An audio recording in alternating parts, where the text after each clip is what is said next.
இது மகிமை நேரம். ஆண்டவராக இருக்கிற இயேசு கிறிஸ்துவின் நாமத்தில் மகிமை நேரம் நிகழ்ச்சியை பார்த்து கொண்டிருக்கிற ஒவ்வொருவருக்கும் என் அன்பின் வாழ்த்துக்கள். தலைகளை தாழ்த்தி ஜெபிப்போம். மகத்துவமான எங்கள் அன்பின் ஆண்டவரே, நீர் எங்களோடு கூட பேசுகிற ஆண்டவர், நீர் எங்களோடு கூட பேசும்படியாய், எங்களோடு கூட இடைப்படும்படியாய் ஜெபிக்கிறோம். நீர் எங்களோடு கூட பேசும். இயேசு கிறிஸ்துவின் நாமத்தில் ஜெபிக்கிறோம் பிதாவே, ஆமீன். ஆண்டவராக இருக்கிற இயேசு கிறிஸ்துவின் நாமத்தில் இந்த மகிமை நேரம் நிகழ்ச்சியை பார்த்து கொண்டிருக்கிற உங்கள் யாவருக்கும் பரிசுத்தமான தெய்வம் இயேசு கிறிஸ்துவின் நாமத்தில் என் அன்பின் வாழ்த்துக்களை நான் தெரிவித்துக் கொள்கிறேன். இந்த மகிமை நேரம் நிகழ்ச்சியை நடத்துகிறதான, இந்த மகிமை டிவியை நடத்துகிறதான அன்பு தேவதாசனை கர்த்தர் ஆசீர்வதிப்பாராக. இந்த நிகழ்ச்சிக்கு உதவி செய்த எங்கள் ஊரை சார்ந்த தேவ மனிதர்களையும் கர்த்தர் ஆசீர்வதிப்பாராக. நம் தொடர்ச்சியாக காலேபை குறித்து நாம் பார்த்து கொண்டிருக்கிறோம். இந்த நாளிலும் காலேபை குறித்து நாம் ஒரு சில காரியங்களை நாம் பார்க்கலாம். நியாயாதிபதிகளின் புஸ்தகம் 1ஆம் அதிகாரம் அதனுடைய 12ஆம் 13ஆம் வசனம் இவ்விதமாய் காலேபை குறித்து சொல்லுகிறது. அப்பொழுது காலேப் கிரியாத் செப்பேனியோரை சங்காரம் பண்ணி பிடிக்கிறவனுக்கு என் குமாரத்தி ஆகிய அக்சாளை விவாகம் பண்ணி கொடுப்பேன் என்றார். அப்பொழுது காலேபுடைய தம்பி ஆகிய கேனேசேனின் குமாரன் ஒத்தானியேல் அதை பிடித்தான். ஆகையால் தன் குமாரத்தி ஆகிய அக்சாளை அவனுக்கு விவாகம் பண்ணி கொடுத்தான். காலேப் இங்கே ஒரு காரியத்தை சொல்லுகிறதை நாம் பார்க்க முடியும். கீரியாத் என்கிறதான ஒரு பகுதியிலே அல்லது கீரியாத்தை பிடிக்கக்கூடியவர்கள், கீரியாத்தை யார் பிடிக்கிறானோ அவனுக்கு என் மகளை விவாகம் பண்ணி கொடுப்பேன் அப்படின்னு சொல்லி இங்கே காலேப் இங்கே சொல்லுகிறதை நாம் பார்க்க முடியும். உடனே இதை கேட்டு காலேபுடைய தம்பியாகிய கேனாசினியன் குமாரன் ஒத்தானியேல் இதை பிடிக்கிறான்.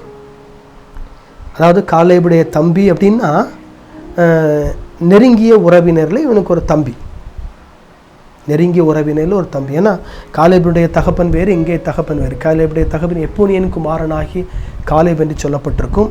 இங்கே கேனாசேன் குமாரன் ஒத்தானியேல் என்று சொல்லப்பட்டிருக்கிறது. அவர் தகப்பன் வேறு. அதனால் இது காலேபுடைய உடன் பிறந்த தம்பி என்று சொல்லி நாம் சொல்ல முடியாது. நெருங்கிய உறவினர்களிலே ஒரு தம்பி. இவன் அந்த பட்டணத்தை பிடித்ததினாலே, இந்த பகுதியை பிடித்ததினாலே காலேப் தன்னுடைய குமாரத்தியாக இருக்கிற அக்சாளை அவனுக்கு விவாகம் பண்ணி கொடுக்கிறான். ஏன் இதை இந்த குறிப்பிட்ட நபர் போய் பிடிக்க முடியும்? ஏன் இந்த போய் குறிப்பிட்ட நபர் போய் பிடிச்சாரு அப்படின்னு எங்கள் காலேப் சொல்லுகிறான். அதை பிடிச்சா என் குமாரத்தி உனக்கு விவாகம் பண்ணி கொடுப்பேன். குமாரத்தி விவாகம் பண்ணி கொடுப்பாருங்கிற காரணத்திற்காக இந்த நபர் அந்த பட்டணத்தை பிடித்ததாக நமக்கு தெரியவில்லை. நம்ம அப்படி எடுத்துக்கொள்ள முடியாது. ஏன் பிடிச்சார் அப்படின்னா, காலேப் என்கிற தேவ மனிதன் சொன்னதுனால, காலேப் என்கிறதான ஆண்டவருடைய ஊழியக்காரன் சொன்னதுனால, அல்லது கர்த்தரால் சாட்சி பெற்ற அல்லது ஆண்டவரால் சாட்சி கொடுக்கப்பட்ட காலேப் சொன்னதுனால இந்த பகுதியை அவர் பிடிப்பதற்காக போயிருக்கலாம். அல்ல இந்த பகுதியை அவர் பிடித்தார் நம்ம பார்க்குறோம். அதனால அவர் போய் இந்த பகுதியை பிடிப்பதற்காக அவர் புறப்பட்டு போயிருக்கலாம். ஆனால் காலேப் பிடிக்கிறவனுக்குன்னு ஒரு வார்த்தை சொல்லிட்டு நிறுத்திடுறாரு. காலேபு போகலை, காலேப் யுத்தம் பண்ணலை. ஆனால் ஒத்தானியேல் போய் அதை பிடிச்சிட்டு வந்துடுறார். அவர் யுத்தம் பண்ணி பிடிச்சிட்டு வந்துடுறார். ஏன் அப்படின்னா, கர்த்தர் காலேபுக்கு கொடுத்த வாக்குத்தத்தம், கர்த்தர் காலேபுக்கு கொடுத்த ஆணையிட்ட பகுதி இது. அந்த பகுதிக்குள்ளே தான் வருது. காலேபுக்கு ஆண்டவர் கொடுப்பேன்னு சொல்லி ஆணையிட்ட பகுதி. இன்னொன்று நீங்கள் பார்க்கணும். காலேபுக்கு ஆண்டவர் சொல்கிறாரு, உனக்கும் உன் பின் சந்ததியாருக்கும், காலேபுக்கும் காலேபுடைய பின் சந்ததியாரும் அதை சுதந்திரித்துக் கொள்வார்கள். அப்போ இங்கே பிடிக்கிறவனுக்கு என் குமாரத்தி ஆகியிருக்கிற அக்சாளை விவாகம் பண்ணி கொடுப்பேன்னு சொல்கிறாரு. அப்போது இங்கே அந்த பகுதி அக்சாள் காலேபனுடைய மகளாக இருக்கிறதான அக்சாளுக்கும் சேரும். ஏன்னா இங்க அக்சாளுடைய பேரை சொல்றாரு.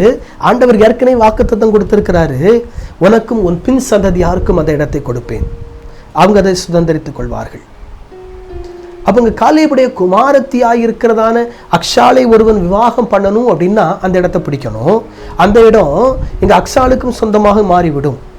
ஏன்னா உனக்கு உன் பின் சந்ததி யாருக்கும் சொல்றாரு, அப்ப அக்ஷாலுக்கும் அந்த இடம் சொந்தமாய் மாறிவிடும்.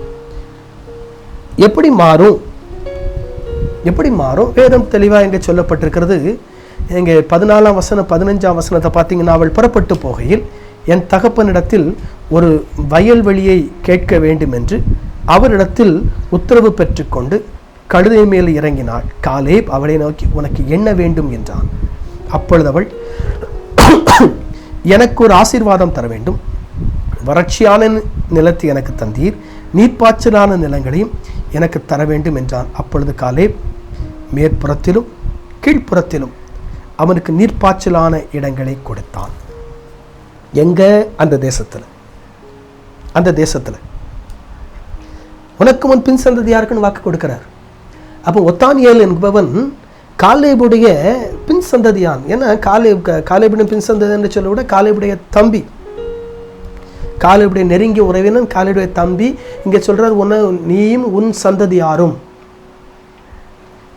சந்ததியாரும். அப்போ காலேபுடைய பிள்ளைங்களுக்கு மட்டும் இல்லை, காலேபு பிள்ளைங்களுக்கு பின்னால வரக்கூடிய அவனுடைய சந்ததியார் ஒவ்வொருவருக்கும்,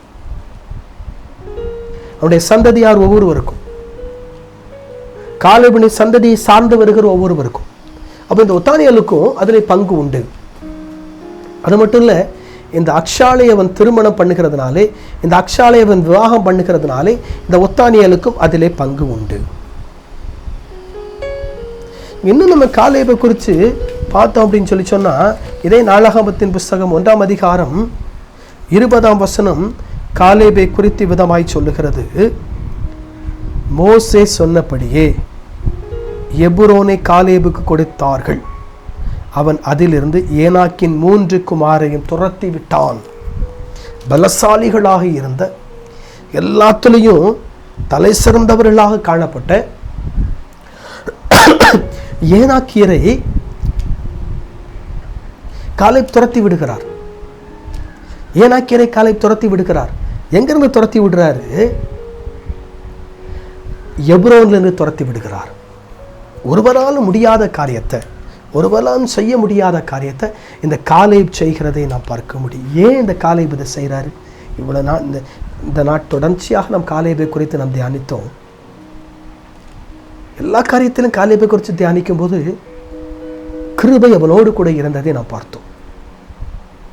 ஏன்? உத்தம இருதயம், உண்மையான இருதயம், கர்த்தர் மேல நம்பிக்கை வச்சிருந்ததுனால. இந்த காலேபை குறித்து தியானித்த நாமும் ஆண்டவர் மேல உத்தமமான எண்ணம், உறுதியான நம்பிக்கை, அவரை எல்லா காரியத்திலையும் அவரையே சார்ந்து விடுகிற ஒரு எண்ணம் நமக்குள்ள இருக்கும் அப்படின்னா, நிச்சயமா கர்த்தராகிய ஆண்டவர், வானத்தையும் பூமியையும் அண்ட சராசரங்களையும் படைத்த நம்முடைய ஆண்டவராகியிருக்கிற இயேசு கிறிஸ்து நம்மை ஆசீர்வதித்து நம்மை உயர்த்த முடியும். நம்முடைய வாழ்க்கையிலும் அவர் ஆசீர்வாதத்தை கொடுக்க முடியும், நம்மையும் அவர் ஆசீர்வதிக்க முடியும். இன்னைக்கு நம்ம ஆண்டவர்கிட்ட கேட்க போகிற, ஆண்டவரே, காலேபுக்குள் இருந்ததான அந்த உத்தம இருதயத்தை எனக்கு தாரும், அந்த விசுவாசத்தை எனக்கு தாரும், அந்த நம்பிக்கை எனக்கு தார் ஆண்டவரே. உண்மையில உத்தம இருதயத்தோடு கூட, உத்தமமான எண்ணத்தோடு கூட, உத்தமமான நம்பிக்கையோடு கூட, உண்மையான விசுவாசத்தோடு கூட நம்ம பின்பற்ற உதவி செய்ய கேட்போம். கர்த்தர் நமக்கு அதை தருவாராக. தலைகளை தாழ்த்தி ஜெபிப்போம். அன்பின் ஆண்டவரே, மாறாதேசுவே, காலேபுக்குள்ளே இருந்ததான அந்த உத்தம எண்ணம், அந்த உண்மையான விசுவாசம் எங்களுக்குள்ள வரட்டும் ஆண்டவரே. அந்த உத்தம எண்ணமும் உத்தம விசுவாசத்தையும் நீர் எங்களுக்கு தரும்படியாக நாங்கள் ஜெபிக்கிறோம். இதில் பங்கு பெற்ற ஒவ்வொருவரையும் கர்த்தர் ஆசீர்வதி. மகிமை நேரத்தில் பங்கு பெற்ற ஒவ்வொருவரையும் கர்த்தர் ஆசீர்வதிப்பிறார்.